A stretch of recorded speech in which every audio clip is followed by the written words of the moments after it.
a beautiful baby shower at a magnificent Connecticut mansion, a celebration of new life and enduring love. But what happens when the champagne toast isn't for the 9 months pregnant wife, but for the mistress standing brazenly amongst the guests? A millionaire husband thought he could humiliate his wife and discard her in one fell swoop. He thought his money and power made him untouchable. He didn't realize that while he was building his affair, his intelligent, observant wife was building a fortress. And in her hand, she held the one key, the one document that could turn his public triumph into his ultimate downfall. The late July sun cast a benevolent, honeyed glow over the sprawling lawns of the Sterling estate in Greenwich, Connecticut. It was the kind of idyllic afternoon that seemed manufactured for magazine spreads, a perfect backdrop for the perfect life of Richard and Eleanor Sterling. Today, that perfection was on full display for their baby shower. From the veranda, Eleanor Vance Sterling watched the scene unfold.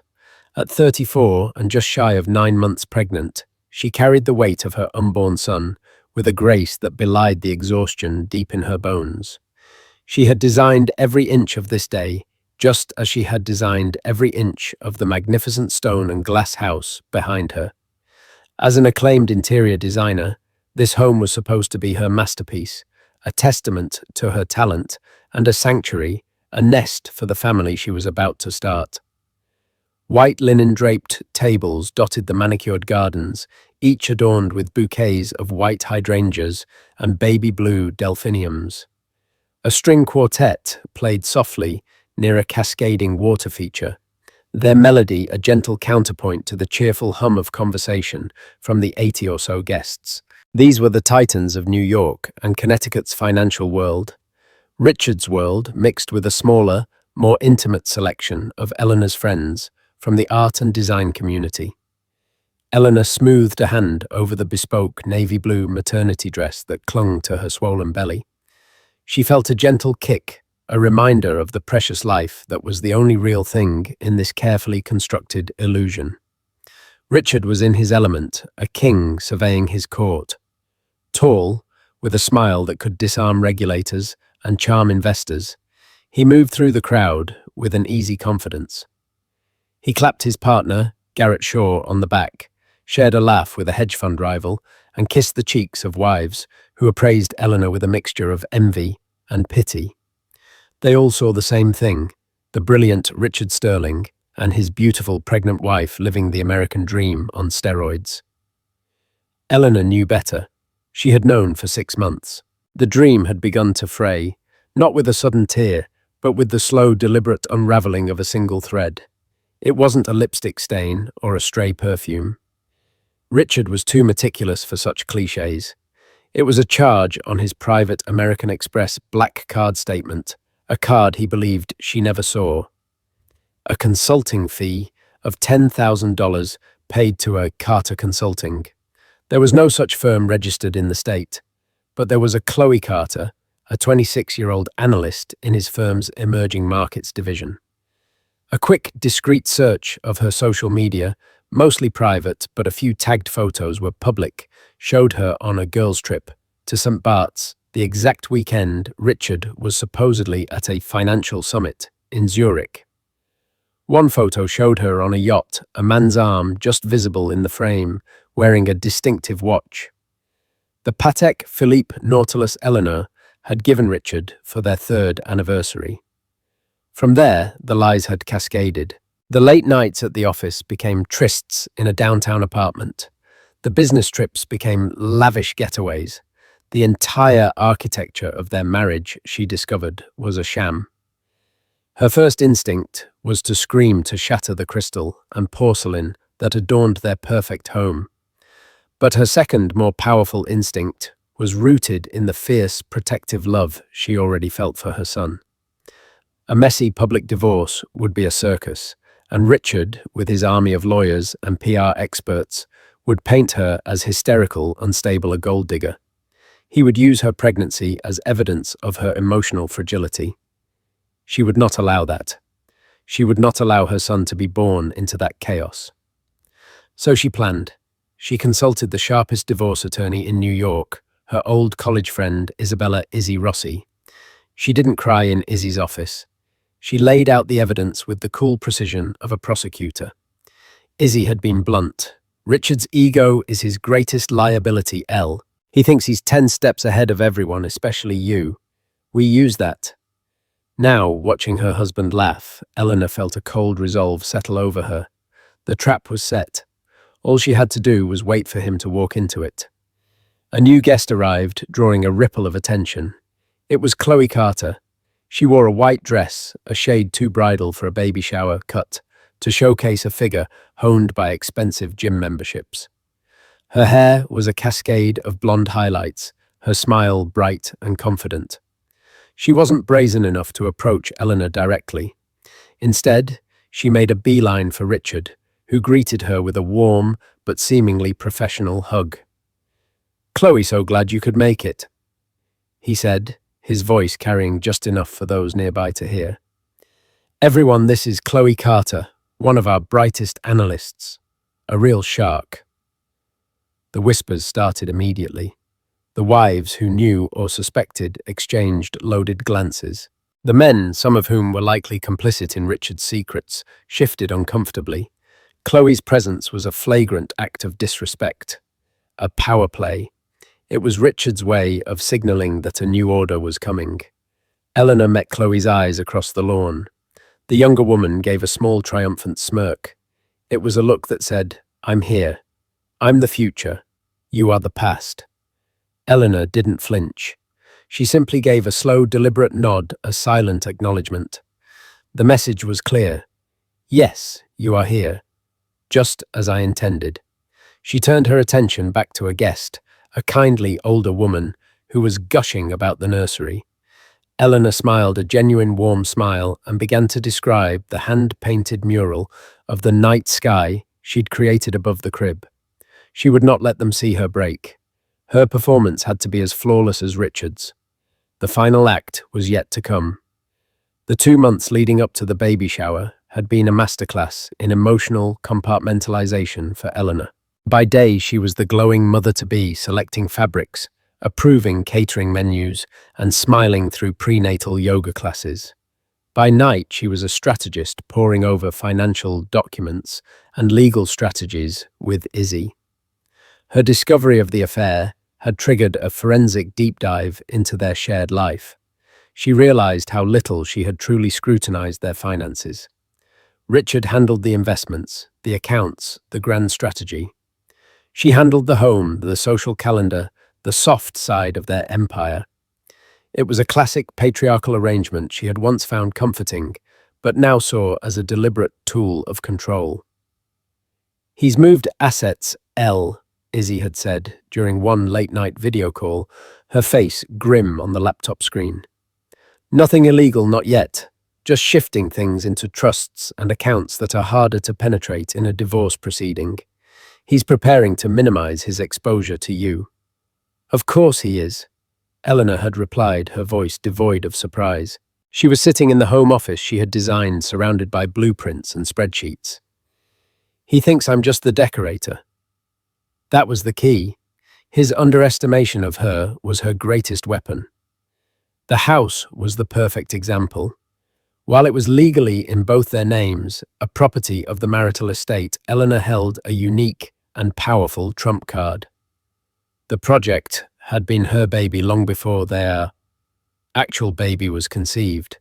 They had bought the land, but the original house was a teardown. Building the new one had cost a fortune, and midway through Richard's fund had hit a liquidity crisis. It was a temporary, albeit serious, cash flow problem he'd been desperate to hide from his investors. He needed capital fast and couldn't pull it from the fund without raising red flags. Eleanor had the solution. She had a substantial inheritance from her grandmother, carefully invested and kept separate from their marital assets. She had offered to liquidate a significant portion of it, nearly $3 million, to finish the construction and landscaping, saving him from a deeply embarrassing situation. He had been overjoyed, grateful. "You're saving me, Ellie," he'd said, kissing her, with a fervor she now recognized as relief, not love. Whatever you need, it's yours. At the time, she had asked for nothing, but now, with Izzy's guidance, she saw the opening. We can leverage that contribution, Izzy had explained. We can argue that your separate pre-marital funds were used to create a substantial portion of the asset's current value. But there's a cleaner, more brutal way to do this if he's as arrogant as you say. The plan was audacious. It hinged on Richard's carelessness and his absolute belief in his own superiority. Izzy had drafted a quitclaim deed, a legal document that would transfer Richard's interest in the property entirely to Eleanor. It was a single sheet of paper that, if signed, would make her the sole owner of the $10 million estate. He'll never sign it, Eleanor had said, shaking her head. Not if he knows what it is, Izzy countered. But what if it's buried in a pile of other, more mundane paperwork, end-of-quarter tax forms, annual fund disclosures for you to sign as his spouse? Things he expects you to handle and expects himself to simply approve without a second glance, because his time is more important. And so, the trap was laid. 2 weeks before the baby shower, Richard was rushing to pack for a last-minute business trip to London. It was, Eleanor knew from tracking Chloe's newly booked flight, a romantic getaway before the baby arrived and grounded them. She found him in his dressing room, impatiently throwing bespoke suits into a suitcase. "Richard, darling, before you go," she began, her voice calm and slightly apologetic. "Our accountant sent over the quarterly filings. They need our signatures by tomorrow." She held out a folder with a sheaf of papers. On top were standard tax documents she knew he was familiar with. Buried in the middle between a consent form for his 401k and a state tax declaration was the quitclaim deed. Its legal heading was dense, its language opaque to a layman in a hurry. To a man like Richard, it was just another piece of administrative nonsense beneath his notice. He barely glanced at them. "God, is it that time already? Just show me where to sign." Eleanor's heart hammered against her ribs, but her hand was steady as she pointed to each signature line. "Initial here, sign here, date here." He scribbled his powerful, illegible signature without a moment's hesitation. When his pen scratched across the bottom of the quitclaim deed, Eleanor felt a profound, chilling sense of victory. He had just handed her the keys to his kingdom. "Thank you, darling," she said, taking the folder back. "Have a wonderful trip. Work hard. Always do," he'd said, kissing her on the forehead, before rushing out, his mind already thousands of miles away with his mistress. Eleanor had immediately driven the document to a notary Izzy had on standby, then had it filed with the Greenwich town clerk's office the next morning. It was done. It was legal. It was irreversible. Now, at the party, she watched Chloe Carter laugh at something Richard whispered in her ear. Chloe's smugness was a beacon. She believed she had won. She believed she was moments away from being installed as the new lady of the manor. The thought of what was to come didn't fill Eleanor with glee, but with a grim, righteous satisfaction. This wasn't just about a house. It was about reclaiming her dignity, protecting her son's future, and demonstrating, in the most public way possible, that she was not a woman to be discarded. Her friend Izzy, sleek and sharp in a black pantsuit, caught her eye from across the lawn and gave a subtle, encouraging nod. She had come not as a guest, but as a silent guardian, ready to provide legal backup if needed. The string quartet finished a piece by Vivaldi. The caterers began to circulate with trays of champagne for the toast. The air grew thick with anticipation. The show was about to begin. Eleanor placed a protective hand on her belly. "It's almost over," she thought, speaking to her son. "And then we can begin." As the afternoon sun began its slow descent, casting long shadows across the lawn, Richard Sterling stepped towards the small raised platform where the string quartet had been playing. He tapped a crystal flute with a spoon, the clear, ringing sound cutting through the party's gentle hum. A hush fell over the guests. This was the moment everyone had been waiting for, the celebratory toast from the proud father-to-be. Eleanor stood near the front, a serene, practiced smile fixed on her face. Beside her, his hand resting possessively on her shoulder, was Garrett Shaw, Richard's partner, a man whose loyalty was bought and paid for by the success of their fund. Richard beamed his teeth impossibly white against his tan skin. Wow! He began, his voice rich and confident, amplified by a small microphone. Thank you all for being here today. Eleanor and I are just overwhelmed by your love and support as we get ready to welcome our son into the world. He paused, letting the polite applause wash over him. He spoke of his excitement for fatherhood, the joy of hearing the baby's heartbeat, the amusing stories of Eleanor's pregnancy cravings. It was a perfect performance. He was charming, funny, and seemingly devoted. Eleanor watched the faces in the crowd. They were captivated. The whispers about Chloe Carter seemed to fade, dismissed as idle gossip in the face of this heartfelt display. To my wife, Eleanor, Richard continued, raising his glass and turning to her, for her grace, her beauty, and for carrying our child. She has created the most beautiful home for our family, a true sanctuary. The words were honey-drenched, yet to Eleanor they tasted like poison. He was praising the cage he had built for her, commending her for making it beautiful. She inclined her head, accepting the toast, her eyes locking with his. In his, she saw not love but a glint of something cold and triumphant. This was all part of his script. And then came the twist. Richard turned his gaze from Eleanor, his eyes scanning the crowd until they landed on Chloe Carter. She stood near the back, her expression a carefully constructed mask of polite interest, but her eyes burned with anticipation. But a house is just wood and stone, Richard said, his tone shifting, becoming more intense, more passionate. A true home, a true life is built on something more.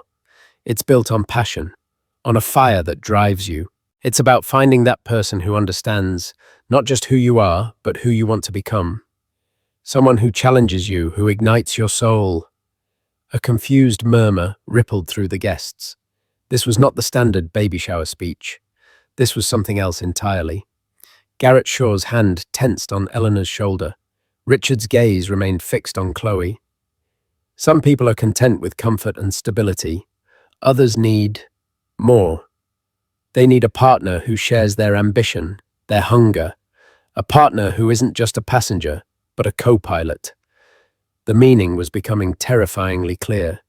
He was doing this, right here, right now. He was publicly denigrating his pregnant wife as a safe, boring choice while elevating his mistress as his true soulmate. The audacity was breathtaking. So today, as we celebrate new life, I also want to make a toast to new beginnings. Richard declared, his voice ringing with conviction. He raised his glass higher, looking directly at Chloe now, a private smile shared between them in this most public of forums.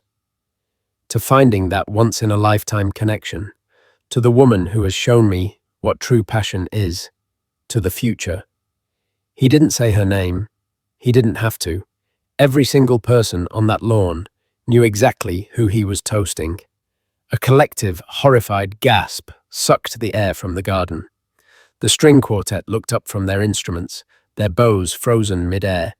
Guests stared, mouths agape, shifting their horrified, fascinated gazes between Richard, a smugly smiling Chloe, and a pale, silent Eleanor. For a moment that stretched into an eternity, there was only silence. It was a thick, suffocating blanket of shock and humiliation. Eleanor felt hundreds of eyes on her, waiting for her to crumble.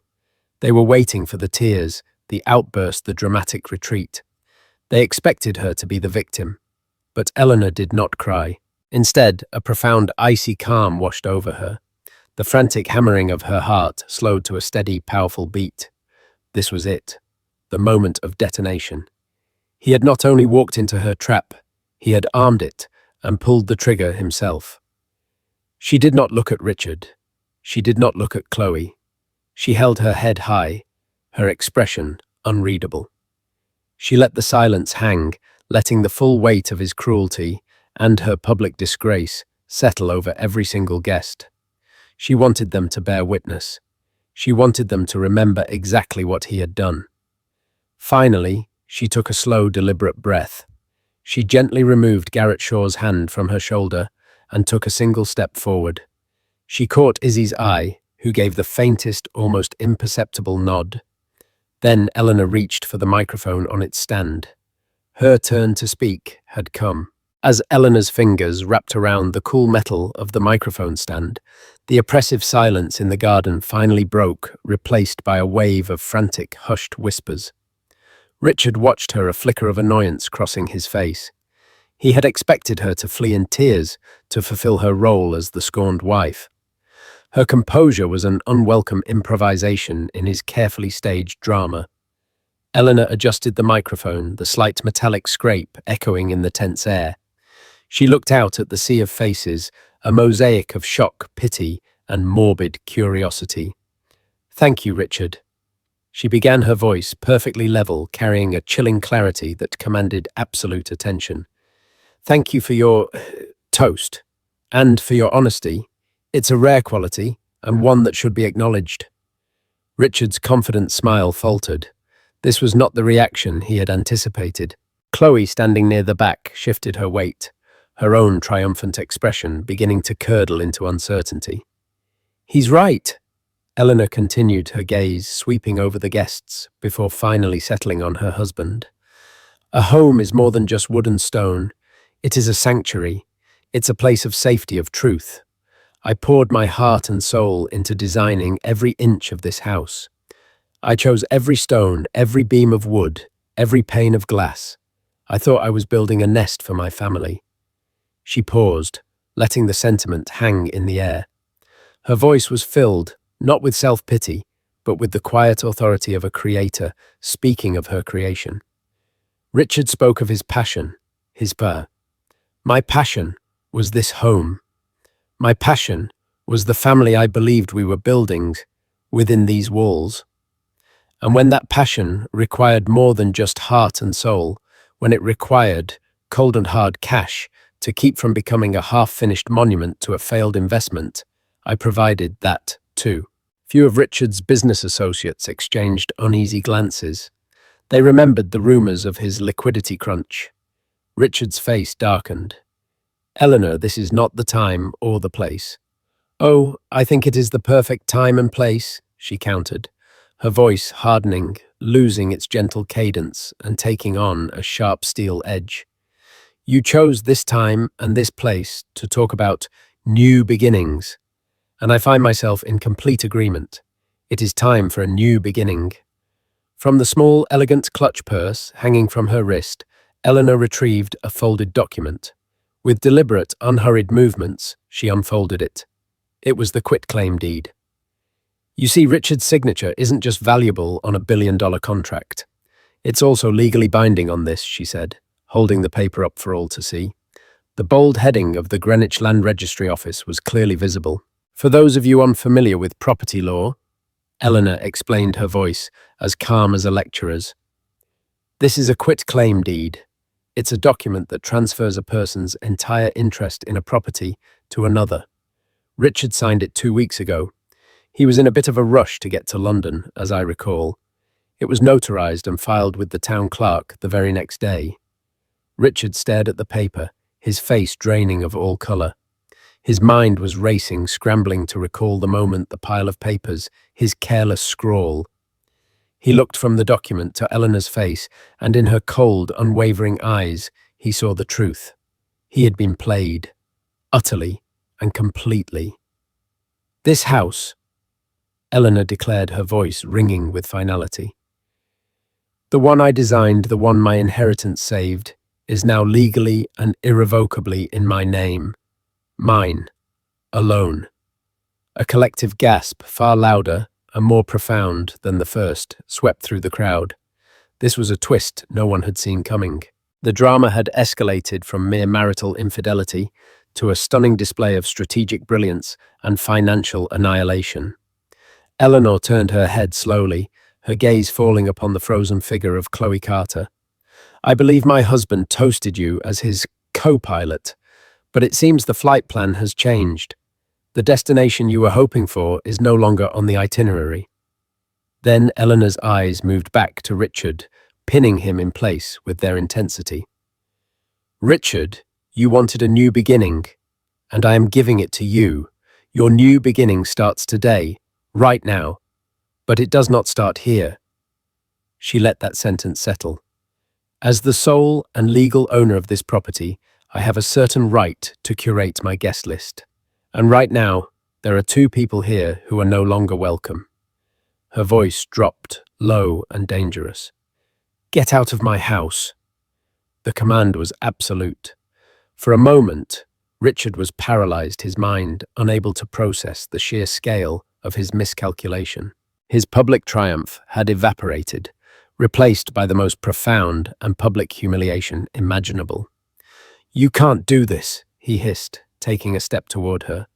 Before he could take another, two large, impeccably dressed men materialized at Eleanor's side. Izzy, ever prepared, had hired private security, who had been blending in with the catering staff. They stood impassive but immovable between Eleanor and Richard. Izzy herself stepped forward. Richard, she said, her voice sharp and professional. She can and she has. The deed is filed and legal. Any attempt to remain on this property will be considered trespassing. I strongly advise you and your associate to leave immediately and without further incident. All eyes were now on Richard. The king had been deposed in his own court. His power, his charm, his money all useless.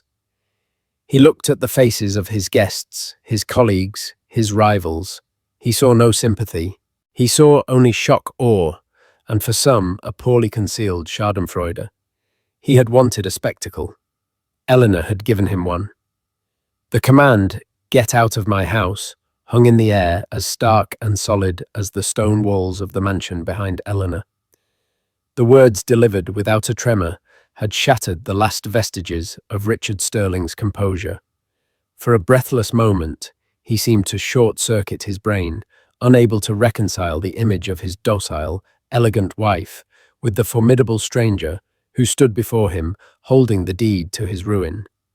His face, which moments before had been a mask of arrogant charm, twisted into a snarl of pure, undiluted rage. You will not speak to me that way, he hissed, taking a menacing step forward. His voice was low, but it vibrated with a lifetime of unchecked authority. This is my house. You are my wife. Have you lost your mind? Before he could take another step, the two security guards Izzy had hired moved with silent, fluid precision, positioning themselves as a human wall between Richard and Eleanor. Their presence was not aggressive, but absolute. Richard pulled up short, his glare shifting from Eleanor to the impassive faces of the men blocking his path. Do you think these hired apes scare me? He spat, his voice rising in volume, a crack appearing in his control. He gestured wildly at the assembled guests. You're making a fool of yourself, Eleanor. Look at them. You're turning our private life into a circus. You bought the tickets and sold the popcorn, Richard. Izzy Rossi interjected, stepping forward to stand beside Eleanor. Her voice was pure ice. You wanted a public spectacle, and Eleanor has simply given you the grand finale you deserve. The deed is filed. The house is hers. Now, for the last time, you and your associate, she said, flicking a dismissive glance towards Chloe, need to leave, or the next people you'll be speaking to will be Greenwich police officers.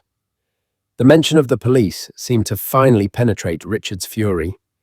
The scandal would escalate from a juicy piece of society gossip to a public record. He looked desperately around at the faces in the crowd, the men he played golf with, the investors who trusted his judgment. He was searching for an ally, a friendly face who would validate his outrage. He found none. He saw only a gallery of shock fascination, and in the eyes of his rivals, a glint of undisguised pleasure. His partner, Garrett Shaw, finally broke from his stupor and rushed to Richard's side, placing a placating hand on his arm. Rich, come on. Let's go. This is insane. We'll fix this Monday with the lawyers. Richard violently shook off his partner's hand. His eyes locked onto Eleanor's, burning with a furious, hateful promise. This is not over, he vowed, his voice low and venomous. You have no idea what you've just done. I will burn everything you have to the ground. You will be left with nothing but this empty hollow shell of a house, and you will regret this day for the rest of your life. Eleanor met his gaze without flinching. Her silence was more powerful than any retort. It told him that his threats were meaningless, that the power he once held over her was broken. Defeated, Richard finally turned. He jabbed a finger towards Chloe Carter, who had been rooted to the spot near a rose bush, her face a pale mask of horror. You, let's go. Chloe stumbled forward, as if in a trance. The smug, triumphant woman who had arrived hours earlier was gone. In her place was a terrified girl who had just witnessed her entire future implode. As she walked, she could feel the weight of dozens of judgmental eyes on her. The wives who had offered her polite, tight-lipped smiles now looked at her with open contempt. She was no longer a rival. She was simply collateral damage, a tawdry cliché. Her white dress, once a statement of impending victory, now seemed like a pathetic costume in a tragedy of her own making. The walk of shame across the lawn was excruciatingly long. The security guards flanked them, ensuring they didn't deviate. The sound of their footsteps on the gravel path was the only sound in the garden, a funereal crunch punctuating the heavy silence. They passed the gift table piled high with beautifully wrapped presents for a baby who would never know this version of his father. They passed the string quartet, whose members were now openly staring instruments, forgotten in their laps. When they reached the ornate iron gate, one of the guards swung it open. Richard and Chloe stepped through from the manicured perfection of the estate onto the mundane asphalt of the street beyond. The guard closed the gate behind them with a heavy final clang. The sound echoed across the lawn, a definitive full stop on a chapter of Eleanor's life. As soon as they were gone, the spell broke. The garden erupted in a cacophony of frantic whispers. A significant portion of the guests, Richard's sycophants, his nervous business partners, and those too uncomfortable to stay, made their excuses and fled, practically running to their cars to begin the urgent business of gossip. But a surprising number of people stayed. They surged toward Eleanor, their expressions a mixture of awe and concern.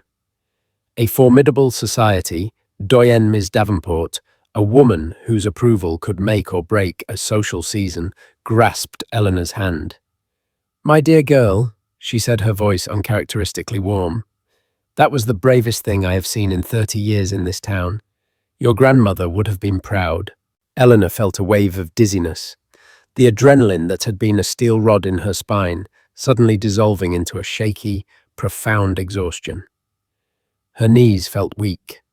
Izzy was instantly there, a solid presence at her side, her arm firmly around Eleanor's waist. "Okay, show's over, everyone," Izzy announced, taking charge. "Thank you all for coming. Eleanor needs to rest now." She expertly steered Eleanor away from the well-wishers and towards the sanctuary of the house. As they stepped across the threshold, leaving the chaos of the party behind, the full weight of the day crashed down on Eleanor. Her hands began to tremble. "I can't believe I did that," she whispered, her voice barely audible. "You did what you had to do," Izzy said, guiding her into the quiet living room and easing her down onto a plush sofa. "You stood up for yourself and your son. I'm so damn proud of you, I can barely speak." But the victory felt strange, disorienting. She had won, but the prize was a life she no longer recognized. She looked around the living room, a space she had designed for laughter and warmth. Now it felt cavernous, haunted by the ghosts of 1,000 lies. She remembered Christmases here, Richard praising her taste, while he was likely texting his mistress. She saw phantoms of dinner parties, him holding court at the head of the table, a loving husband to the world, a stranger to his wife. The entire history of their marriage, as she had experienced it, felt like a forgery. "I need a minute," Eleanor said, her voice thick with unshed tears. Izzy nodded, her sharp lawyer's facade softening into the face of a concerned friend. I'll handle the caterers and the last of the guests. You just breathe. You're safe now. Eleanor walked slowly through the silent house, her hand trailing along the cool, smooth walls. It was a pilgrimage through a life that was no longer hers. She passed Richard's study, the door firmly closed. She ascended the sweeping staircase, her steps echoing in the unnerving quiet. She walked down the hall to the master bedroom suite. Their bedroom. The sight of his perfectly organized closet, the scent of his cologne, still lingering in the air, was a physical blow. This room, once a place of intimacy, now felt like a crime scene. She closed the door without entering and continued down the hall until she reached the nursery. Here, the air felt different. It was pure, untainted by the deceit that had poisoned the rest of the house. The soft blues and whites were soothing. The hand-painted mural of a gentle night sky, with its swirling nebulae and friendly moon, was a promise of peace. This room was not about the past. It was entirely about the future. Leaning against the doorframe, looking at the empty crib that would soon be filled, the dam of her composure finally broke. A great shuddering sob escaped her, then another. The tears she had refused to shed in front of her enemies came in a cleansing, agonizing flood. They were tears of grief for the man she thought she had married and the love she had so cherished. They were tears of rage at the depth of his betrayal. They were tears of fear for the lonely, uncertain road ahead. But as she wept, her hands found their way to her swollen belly, cupping the precious life within. She felt a powerful, reassuring kick, a small assertion of presence. Her son. This was all for him. The tears began to subside, replaced by a profound, unshakable calm. She had razed her life to the ground. She had faced the dragon and emerged from the fire, scorched and weary, but alive. The ashes of her marriage were all around her, but here in this room was the single glowing ember of her new world. She would build a life from it, a life of truth, of safety, and of a love so fierce it had given her the strength to do the impossible. The fight was not over, but the battle for her soul had been won. The days that followed the baby shower were not filled with the quiet triumph Eleanor might have imagined. Instead, the silence of the grand house felt amplified each tick of the grandfather clock in the hall, a countdown to the next phase of the war. Her victory on the lawn had been a single decisive battle. The war for her freedom, she knew, had just begun. The outside world exploded. The sterling shower shocker, as one gossipy online tabloid dubbed it, became the stuff of legend in the moneyed enclaves of the eastern seaboard. The story had everything: wealth, sex, betrayal, and a brilliant, stunning act of revenge. Eleanor's name was whispered in spin classes at Equinox and over martinis at the yacht club. She was simultaneously painted as a calculating ice queen by Richard's allies and hailed as a feminist icon by those who saw her act as a righteous blow against a powerful, arrogant man. Eleanor ignored it all. She instructed Izzy to handle all press inquiries with a curt "no comment" and disconnected her personal phone number. Her home, once a symbol of a shared dream, now became her fortress. She moved through its sun-drenched rooms, not as a ghost, but as a general securing her territory. The security detail Izzy had hired remained a discreet but constant presence at the gate, turning away the curious and the opportunistic. 3 days after the shower, the first salvo from Richard's camp arrived. It wasn't a phone call or a text message. It was a thick, cream-colored envelope delivered by a courier bearing the letterhead of a notoriously aggressive Manhattan law firm, Sullivan, Cromwell and Croft, a firm known for scorching the earth on behalf of its billionaire clients. Eleanor sat at the massive oak table in her dining room, the letter spread before her. Izzy was on speakerphone, her voice a sharp, reassuring presence in the cavernous room. It's exactly what we expected, Izzy said, after Eleanor read the contents aloud. They're petitioning to have the quitclaim deed invalidated. On what grounds? Let me guess. Duress, fraudulent inducement, and lack of sound mind. They're claiming he signed under extreme emotional and psychological pressure, and that I maliciously exploited his fragile state for financial gain. Eleanor read a humorless laugh escaping her lips. Fragile state. He was giddy, Izzy. He was rushing off to a romantic vacation with his mistress. And the lack of sound mind part, Izzy asked, a cynical edge to her voice. They're not attributing it to him, Eleanor replied, her voice dropping. They're attributing it to me. They're going to argue that my advanced state of pregnancy induced hormonal and emotional instability, making me incapable of entering into such a significant financial agreement in good faith. They're saying I manipulated him. Izzy swore a string of sharp creative curses. Of course, the classic hysterical pregnant woman defense. It's archaic, it's misogynistic, and it's disgusting, and it's all they have. They know the document is legally sound, so they're going to attack you. They'll try to drag you through a competency hearing. They want to bury you in depositions and psychiatric evaluations until you beg to give the house back just to make it stop. A cold dread, heavier than any physical exhaustion, settled in Eleanor's stomach. She looked around the beautiful room at the life she had fought to protect and realized the walls of her fortress were about to come under siege. There's more, Eleanor said quietly. He's filed an emergency motion to freeze all our joint assets, pending a full accounting of the marital estate. Check your credit cards, Izzy commanded. Eleanor pulled her wallet from her purse. She had a platinum card from a joint account she used for household expenses. She logged into the banking app on her phone. The screen flashed red, account frozen. Access denied. He was trying to starve her out. He was cutting off her resources, trying to make her feel as powerless and dependent as he had always believed her to be. It was a cruel, predictable move designed to induce panic. He did it, Eleanor said. He cut me off. Good, Izzy said, her voice unexpectedly bright. Good, Izzy. How is that good? Because it's a desperate move and it proves our point. He's vindictive and controlling. But more importantly, he's forgotten the most important thing, Elle. You have your own money. The inheritance he so graciously allowed you to sink into his house. You didn't use all of it. You were smart. Eleanor let out a shaky breath. It was true.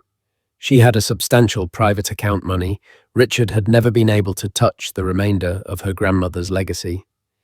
She was not a damsel in distress, waiting for a rescue. She was a queen with her own treasury. So, what's our move? Eleanor asked, feeling a flicker of her fighting spirit return. We don't just defend, we attack, Izzy said, her voice turning to steel. First, we file our response. We laugh at their claims of duress. We have his flight records, Chloe's flight records, hotel reservations. We have a mountain of evidence showing he wasn't under duress.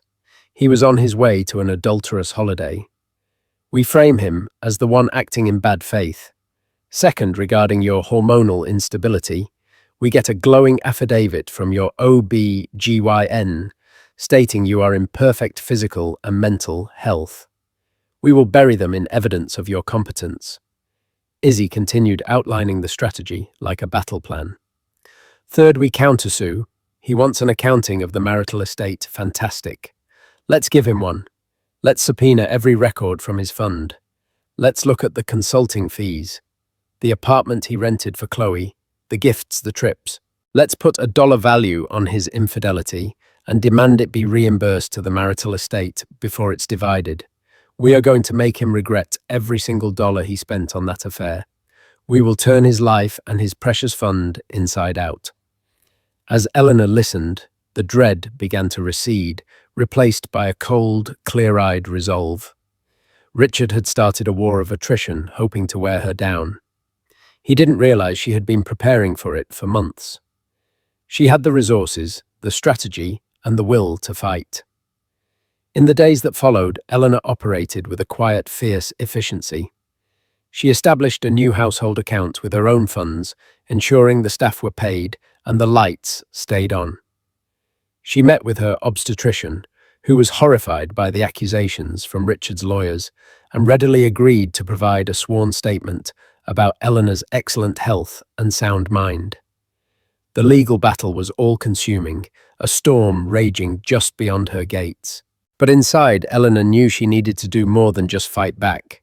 She needed to build her new life. One afternoon, a call came through on her business line, forwarded by her old assistant. It was from a couple, the Wentworths, who were building a new penthouse overlooking Central Park. "Mrs. Sterling," Mr. Wentworth began, his voice hesitant. "Forgive the intrusion. We're aware it's a difficult time, but my wife and I have followed your design work for years. Your feature in Architectural Digest on the Miller residence was sublime. We were wondering if you might be taking on new clients." Eleanor felt a jolt of surprise. She had expected her professional life to be collateral damage in her divorce. Yes, I am," she said, her voice stronger than she expected. "Wonderful," he replied, relieved. "And if I may be so bold, my wife and I were also incredibly impressed by what you did at the baby shower. Anyone with that much style and that much steel is exactly who we want, building our home." Hanging up the phone, Eleanor felt a genuine smile spread across her face for the first time in what felt like an eternity. He hadn't just seen her work, he had seen her strength and admired it. Her public stand hadn't ruined her, it had burnished her reputation. A week later, Izzy called with another piece of news. "Got some intel from a friend who works in HR at Richard's firm," Izzy said, unable to hide the satisfaction in her voice. Chloe Carter was fired. The official reason was unprofessional conduct and breach of company ethics. The unofficial reason is that she's now radioactive. She was a public symbol of Richard's catastrophic lack of judgment. He cut her loose the day after the party. No severance, no glowing recommendation, just her belongings in a cardboard box. Eleanor felt a brief, sharp pang of something that wasn't quite pity, but a sad acknowledgement of the girl's folly. Chloe had hitched her wagon to a falling star and had been discarded as ballast. She was just another casualty of Richard's all-consuming ego, a footnote in the story of his downfall. That evening, Eleanor found herself back in the nursery.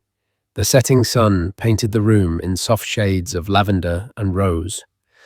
The legal filings were piling up and the fight was far from over. Richard would not give up easily.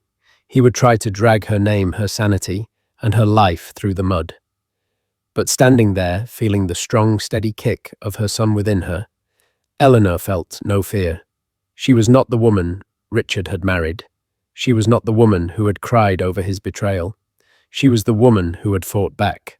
She had a new, high-profile project, the unwavering support of her best friend, and the financial independence to see this fight through to the end. She placed both hands on her belly, looking at the celestial mural above the crib. "It's just you and me now, little one," she whispered into the quiet room. He thought this house was his castle, but he was wrong. It was never his. It was always our nest, and a mother will do anything to protect her nest.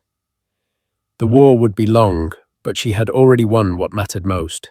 She had won herself, and in the quiet fortress she had claimed as her own, she would wait for the birth of her son, the true master of the house. That day, Eleanor Sterling didn't just reclaim a house, she reclaimed herself. Her story isn't just about betrayal and a spectacular payback. It's a powerful testament to a woman's strength, intelligence, and the incredible lengths she will go to protect her child and her dignity. She refused to be a footnote in her own life, a casualty of her husband's ego. Instead, she became the architect of her own liberation. How many of us have wished for the courage to stand up and rewrite our own story in the face of disrespect? Eleanor did it with a microphone in one hand and a legal document in the other. What did you think of Eleanor's incredible move? Was it the ultimate power play or a step too far? Let us know your thoughts in the comments below. If this story moved you, please give this video a thumbs up. Share it with someone who appreciates a story of strength And don't forget to subscribe for more true life dramas.